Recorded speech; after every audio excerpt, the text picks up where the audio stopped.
This is the Babcock Mk V Hyper Compound Escapement. It produces rudder and elevator control from a clockwork mechanism with some cams on it. And here you'll see I'll make it move. This is right rudder,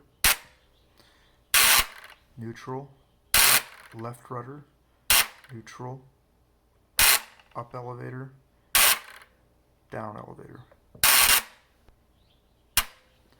So let's see what happens at the tail end of the airplane when we do all that. So again, here's right, left, up, and down. You can see that the elevator is down, not a huge amount of travel. The way this works is I'm using a 2.4 gigahertz modern radio. And when you move the stick far enough, you get the control you want. There's no such thing as combined control. This does nothing. So here's right, up, left, and down. And inside here is, and you can barely see it, there's an Arduino microcontroller that creates the sequence of on-off pulses that manipulates that relay, and then the clockwork mechanism goes to the correct position for each control. You can see the relay moving.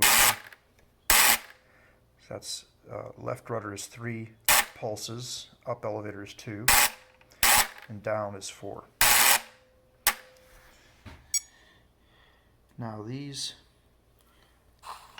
cams are sort of floating, so that when you're at neutral, there's really nothing holding the rudder or the elevator. Only when you're at one of the control settings is there positive force on the mechanism. So at neutral, the rudder can actually move a bit, so can the elevator.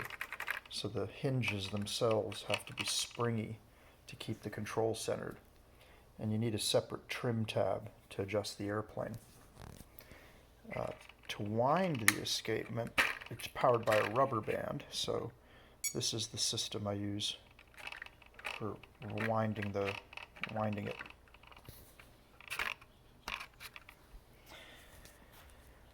And for throttle, I'm using an electric motor, so I just use regular old proportional throttle.